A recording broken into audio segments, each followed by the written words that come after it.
আসসালামু আলাইকুম বন্ধুরা, আমি রাইহান মুস্তাফিজ প্রথমেই আপনাদের প্রত্যেককে স্বাগত জানাই দ্য আরবান্স ইউটিউব চ্যানেল এবং আজকে ফ্রাইডে কমেন্ট বক্সে। বন্ধুরা, আজকের এই গুরুত্বপূর্ণ ভিডিওতে আমরা কথা বলবো বেশ কিছু গুরুত্বপূর্ণ কমেন্ট নিয়ে, যে কমেন্টগুলো অনেক বেশি গুরুত্বপূর্ণ কিন্তু যেগুলো নিয়ে আলাদা করে ভিডিও বানানো সম্ভব নয়, সেই রকমই কমেন্ট নিয়ে আজকের এই ফ্রাইডে কমেন্ট বক্স। খুবই ইম্পর্টেন্ট ভিডিও হবে, ইন্টারেস্টিং ভিডিও হবে, পুরোটা দেখবেন। তার আগে যদি আমরা কথা বলি আজকে আমাদের সোশ্যাল মিডিয়া শাউট আউটের ব্যাপারে, তারা রয়েছেন মিস্টার চৌধুরী সেলা, তারপর রয়েছেন শান, তারপর রয়েছেন আমাদের শরীফ ভাই। আপনাদের প্রত্যেককে অনেক বেশি ধন্যবাদ দ্য আরবান্সের সঙ্গে জুড়ে থাকার জন্য। আপনারা যদি জুড়ে থাকতে চান তাহলে ফলো করে নিন আমাদের সোশ্যাল মিডিয়া বিভিন্ন পেজ, যেমন ফেসবুক, ইনস্টাগ্রাম, টুইটার। তাছাড়াও আজকের ভিডিওটা দেখবেন পুরোটা, আশা করছি আপনাদের ভালো লাগবে। আসসালামু আলাইকুম বন্ধুরা, আমি রাইহান মুস্তাফিজ। তাহলে চলুন আর দেরি না করে ভিডিওটা শুরু করা যায়। বন্ধুরা, আজকে আমাদের প্রথম কমেন্ট আমরা পিক আপ করেছি ইসমাম আহমেদ ভাইয়ের তরফ থেকে। উনি বলছেন #ফ্রাইডে কমেন্ট বক্স। ভাইয়া, আমি 5600G নিতে চাইছিলাম, তবে আমার এক ফ্রেন্ড সাজেস্ট করলো 11400F প্লাস 1030Ti না GT 1030, 10,000 জিপিউ ভালো পারফরমেন্স দেবে। আমি ভবিষ্যতে RTX 2060 অথবা 1650 সুপার লাগাবো। এখন কি আমার 5600Gতে যাওয়া উচিত নাকি 11400F-এ? এই প্রশ্নের উত্তরে অনেকে রাইজেন 5 5600G চিন্তাভাবনা করেছে, এমন ইউজারদের উপকার হবে। বাংলাদেশ থেকে ভালোবাসা রইল। তো ইসমাম ভাই, আপনাকে এটাই বলতে চাইবো, আপনি চোখ বন্ধ করে 5600G চুজ করুন, কারণ ওটার পারফরমেন্স মানে প্রসেসর পারফরমেন্স আমাদের 11400F-এর থেকে সামান্য ভালো হবে এবং গ্রাফিক্যাল পারফরমেন্সও আমাদের 1030 Ti থেকে আমাদের 5600G এর সামান্য ভালো হবে, মানে দুদিক থেকে সামান্য ভালো, এবং দামটা 5600-এ আপনি সামান্য কমে পেয়ে যাবেন। এবং যদি আমরা কথা বলি 11400F প্লাস 1030Ti, আমি টিআই বলতে শুরু করেছি, কেন লিখলেন 1030 GT 1030 প্লাস 11400F-এর যদি দুটো দাম একসাথে করি তাহলে দাম হয়তো একটু বেশি পড়বে 5600G এর থেকে। সেক্ষেত্রে আপনি অবশ্যই 5600G চুজ করবেন, কারণ ওটার দামটা একটু কম। যদি আপনি দেখেন যে 5600G এর দাম বেশি পড়ে যাচ্ছে, সেক্ষেত্রে আপনি 11400F প্লাস GT 1030 নিতে পারেন। বাদ বাকি আমি বলবো আপনি 5600G চুজ করুন। আশা করছি উত্তরটা পেয়েছেন। চলে যাব পরবর্তী প্রশ্নের দিকে, যেটা করেছেন পিয়াস রহমান। উনি বলছেন #ফ্রাইডে কমেন্ট বক্স। আসসালামু আলাইকুম ভাইয়া, Intel i5-11400F plus versus Ryzen 5 3600 কোনটা বেস্ট হবে ফর গেমিং? অ্যান্ড তার সাথে sapphire radon RX 5700 8GB GDDR6 graphics card নিতে চাই, কেমন হবে প্লিজ বলবেন, রাফ ফ্রম বিডি। তো পিয়াস ভাই, আমি আপনাকে বলতে চাই যে আপনি অবশ্যই i5-11400F চুজ করুন, কারণ সেখানে পারফরমেন্স আপনি বেশি পাবেন। তবে দেখেন যদি রাইজেন 5 3600 কম প্রাইসে পাওয়া যাচ্ছে, সেটাও চুজ করতে পারেন, বা আপনি 10400Fও চুজ করতে পারেন। তার কারণ হচ্ছে আপনাদের যে 5700 যে গ্রাফিক্স কার্ডটা লাগাবেন, ওটা কিন্তু অতটা পাওয়ারফুলও নয় যে সেটা হচ্ছে আপনার 10400F বা আমাদের 3600কে বটলনেক করে দেবে। মানে আপনি যদি গেমিং করেন, সেক্ষেত্রে আপনি কি দেখবেন, আপনার প্রসেসর ইউজ হবে হার্ডলি 40-45% হার্ডলি, এবং আপনার গ্রাফিক্স কার্ড 100%-এ চলবে। সেক্ষেত্রে আপনার প্রসেসর অতটা ইউজই হবে না, তো অত হাই এন্ড প্রসেসর আপনার প্রয়োজন নেই। তবে এই দুটো প্রসেসরের মধ্যে আমি 11400F-কে নিতে বলবো, যদি দুটোর দাম ইকুয়াল হয়। যদি দাম কম হয় 3600-এ, সেক্ষেত্রে 3600 চুজ করবেন, না হলে আপনি 10400F-ও চুজ করতে পারেন, কোনো সমস্যা নেই। আশা করছি উত্তরটা পেয়েছেন। আরেকটা 11400F নেওয়ার বড় কারণ হচ্ছে, সেটা হচ্ছে ফিউচার প্রুফিং হয়ে যাবে, কারণ ওটা লেটেস্ট অনেক।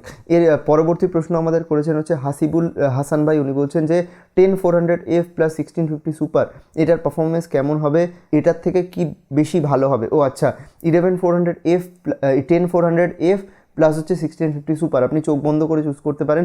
বিশেষ করে যদি আপনি ভিডিও এডিটিং করতে চান, যদি গেমিং করতে চান, আমি বলবো গ্রাফিক্স কার্ডটা আরেকটু ভালো নিন, যেমন হচ্ছে 1660 বা হচ্ছে আপনি RTX 2060 নিতে পারেন। বাদ বাকি যদি ভিডিও এডিটিংয়ের কথা বলি, কন্টেন্ট ক্রিয়েশনের কথা বলি, খুবই ভালোভাবে চোখ বন্ধ করে চুজ করতে পারেন, কোনো সমস্যা নেই। কারণ আমরা জানি 10400 এমনি 6টা করে 12টা থ্রেড রয়েছে, তাছাড়াও 1650 সুপার আপনার ভিডিও এডিটিংয়ের সমস্ত কাজকে আরামসে সামলে নেবে। চলে যাবো পরবর্তী প্রশ্নের দিকে। আশা করছি আপনার প্রশ্নের উত্তরটা পেয়ে গেছেন। পরবর্তী প্রশ্ন করেছেন AK অমিত। উনি বলছেন #ফ্রাইডে কমেন্ট বক্স। ভাই, আমি গেমিংয়ের জন্য পিসি বানাতে চাই, এখন কোনটা নিলে ভালো হয়? এক হচ্ছে ইন্টেল কোর i5-10500, 6-7 মাস পরে জিপিইউ কিনবো, GTX 1650 না RX 570। আর 2 নম্বর হচ্ছে 5600G, 6-7 মাস পরে জিপিইউ কিনবো, GTX 1650 না RX 570। কোনটা নেওয়া ভালো হবে? 6-7 মাস পরে যদি জিপিইউ কিনি, পারফরমেন্স কোনটায় বেশি পাবো? তো এই দুটোর মধ্যে আমি চোখ বন্ধ করে আপনাকে বলবো যে 5600G আপনি চুজ করতে পারেন, কারণ 5600G প্রথম কথা প্রসেসর পারফরমেন্স একটু বেশি পাবেন, তাছাড়াও গ্রাফিক্যাল পারফরমেন্সও আপনার অনেকটা ভালো দিয়ে দেবে প্রথম থেকেই। যেহেতু আপনি কতটা বেশি গ্রাফিক্যাল পারফরমেন্স দেবে, মোটামুটি 1.5 গুণ থেকে 2 গুণের বেশি গ্রাফিক্যাল পারফরমেন্স আপনি পেয়ে যাবেন 5600G-তে। এছাড়াও প্রসেসর পারফরমেন্স পারফরমেন্স আপনি বেশি পাচ্ছেন 10500 থেকে। সেক্ষেত্রে মাথায় রেখে আমি বলবো 5600G আপনি চুজ করুন এবং এই দুটো গ্রাফিক্স কার্ডের মধ্যে আমি বলবো 1650 বাদ দিয়ে আপনি RX 570 নিন। সেক্ষেত্রে আপনি গেমিং এডিটিং সব পারফরমেন্সই বেশি পাবেন, যেহেতু RX 570 আমাদের 1650 থেকে বেশি ভালো একটা গ্রাফিক্স কার্ড। আশা করছি উত্তরটা পেয়েছেন। চলে যাবো পরবর্তী প্রশ্নের দিকে, যেটা করেছেন পিয়াস পারভেজ ভাই। উনি বলছেন প্রেজেন্ট মার্কেট অনুযায়ী বেস্ট। তো বেস্ট এখানে কখনোই বলা যায় না, কারণ 5600G এর যে গ্রাফিক্যাল পারফরমেন্স সেটা কিন্তু 11500 থেকে অনেকটাই বেশি এবং প্রসেসর পারফরমেন্স প্রায় ইকুয়াল। সে কথা মাথায় রেখে আমি বলতে পারি অবশ্যই আপনার 5600G আপনাকে বেশি ভ্যালু ফর মানি দিচ্ছে, কারণ ভ্যালু ফর মানি তো বলা যায় না, তবে বেশি মানে আমি বলতে পারো বেশি ব্যালেন্স দিচ্ছে। কারণ হচ্ছে আপনি যদি 11500 সঙ্গে একটা 1030 লাগান সিমিলার পারফরমেন্স আনার জন্য, সেক্ষেত্রে আপনার 17500 সাথে 10,000 টাকা অন্তত খরচা হবে, মানে আপনার 27500 টাকা। উল্টো দিকে 5600G 25500 টাকা, মানে আপনার 2000 টাকা সেভ হয়ে যাবে। তবে যদি আপনি নিতে চান 11400 11500 সেটাও নিতে পারেন, তবে গ্রাফিক্যাল পারফরমেন্স চোখ বন্ধ করে আমাদের 5600G এর বেশি ভালো। এবং ডে ওয়ান থেকে যদি আপনি মোটামুটি গেমিং এবং ভিডিও এডিটিংয়ের কাজ করতে চান 5600G is on the go processor for you. আশা করছি উত্তরটা পেয়েছেন। চলে যাবো পরবর্তী প্রশ্নের দিকে, যেটা করেছেন এটিপি ব্র্যাকেটে আসে, এবার লিখেছেন as the pen drive. ATP as the pen drive. উনি বলছেন which brand of RTX 2060 should I buy. কোন ব্র্যান্ডের কিনবেন? যে ব্র্যান্ডের দাম কম পাবেন সেই ব্র্যান্ডের কিনবেন, কারণ এনভিডিয়া যে সমস্ত ব্র্যান্ডকে দিয়ে রেখেছে তাদের পারমিশন গ্রাফিক্স কার্ড বের করার জন্য থার্ড পার্টিদের, সেই সব প্রত্যেকটা কোম্পানি ভালো। সেটা MSIয়ের কথা বলি, আসুস কথা বলি, গিগাবাইটের কথা বলি, আমরা যে কোনো ব্র্যান্ডের কথা বলতে পারি। সেক্ষেত্রে প্রত্যেকটা ব্র্যান্ডই ভালো। আপনি যে ব্র্যান্ডেরটা কম প্রাইসে পেয়ে যাবেন, মোটামুটি দেখছেন যে হিটসিং বা সব কিছু ভালো রয়েছে, আপনি চোখ বন্ধ করে চুজ করতে পারেন।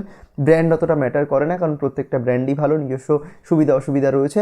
তবে গ্রাফিক্স কার্ডের দাম যেটার কম সেটাই কিনবেন, কারণ RTX 2060 সেরকম হাই এন্ড কোনো গ্রাফিক্স কার্ড নয়। আপনি 3090 কিনছেন না যে আপনার বেস্ট অফ দ্য বেস্ট কিনতে হবে, সেখানে 2060 এর থেকে যদি অত টাকা বেশি দেবেন, 2060 এর ধরুন হাই এন্ড একটা মডেলে বেশি টাকা দিচ্ছেন, তার বদলে আপনি কেন 2060 সুপার বা 2070 নেবেন না বা 30 সিরিজের দিকে যাবেন না? সেক্ষেত্রে অবশ্যই যেটা কম দামে হবে সেটা কিনবেন। আশা করছি উত্তরটা পেয়েছেন। চলে যাবো পরবর্তী প্রশ্নের দিকে, যেটা করেছেন ড্র অ্যানিমেশন। উনি বলছেন #ফ্রাইডে কমেন্ট বক্স i5-11400 নিলে কি গ্রাফিক্স কার্ড নেওয়া লাগবে? শুধু ফ্রি ফায়ার খেলি, স্ট্রিমিং করি না, টুকটাক এডিটিং করি। এক্ষেত্রে আমি বলবো আপনি চোখ বন্ধ করে নিতে পারেন। এটা আমি বলবো না যে আপনি খুব ভালো পারফরমেন্স পাবেন, তবে বেসিক কাজের জন্য নিতে পারেন। তবে ফ্রি ফায়ার খেলার জন্য বা টুকটাক এডিটিং করার জন্য আমি বলবো এর থেকে ভালো অপশান হবে আপনি একটা নিয়ে নিন হচ্ছে 10400 এবং তার সঙ্গে 1050 Ti নিয়ে নিন, বা আর একটা কাজ করতে পারেন আপনি 5600G নিতে পারেন, সেটা আপনার জন্য বেশি ভালো অপশান হবে। একটু বাজেট বাড়বে কিন্তু পারফরমেন্স আপনি অনেকটাই ভালো পারবেন। সেটা আপনার কথা বলি গেমিং বা ভিডিও এডিটিং, কারণ গ্রাফিক্যাল পারফরমেন্স আপনার দরকার। সেক্ষেত্রে আপনাকে কিন্তু AMDর 5600G বা একটা ইন্টেলের বেসিক প্রসেসরের সঙ্গে একটা ভালো গ্রাফিক্স কার্ড বেশি হেল্প করবে। আশা করছি উত্তরটা পেয়েছেন।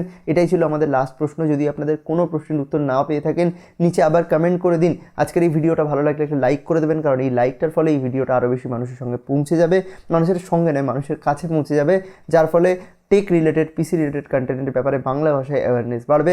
আশা করছি ভিডিওটা আপনারা লাইক করে দেবেন এবং শেয়ার করে দেবেন বন্ধুদের সাথে। কোনো ধরনের প্রশ্ন থাকলে নিচে কমেন্ট করে দেবেন। দেখা হবে এরকম একটা ইন্টারেস্টিং টেক ভিডিও নিয়ে বাই দ্য ওয়ে ভিডিওটা কেমন লাগছে অবশ্যই নিচে কমেন্ট করে জানাবেন। দেখা হবে এরকম একটা ইম্পর্টেন্ট টেক ভিডিও নিয়ে। ততক্ষণের জন্য গুড বাই, আলবিদা।